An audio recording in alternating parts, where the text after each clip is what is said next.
Praise lord. Christmas జరుపుకుంటున్నారు కదండి. Christmas తర్వాత అయిపోద్ది. క్రిస్మస్ ఇవాళ రేపు మొత్తానికి వస్తుంది, వెళ్ళిపోద్ది. కానీ తర్వాత కొత్త సంవత్సరం, న్యూ ఇయర్. న్యూ ఇయర్లో మీరు ఎవరితో వెళ్తున్నారు ఆలోచిస్తున్నారు? ఎవరితో వెళ్ళాలా అని ఆలోచిస్తున్నారా? ఎవరితో ఏంటండి? దేవునితో, యేసయ్యతో. యేసయ్యని తీసుకుని వెళ్ళండి, యేసయ్యని రమ్మనండి, యేసయ్యని ఆహ్వానించండి.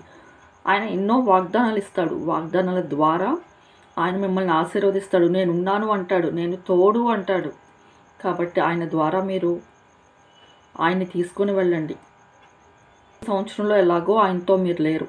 వచ్చే సంవత్సరం అయినా ఆయనతో, ఆయన ద్వారా, ఆయన యందు, ఆయనతో మీరు నడవండి, తీసుకుని వెళ్ళండి.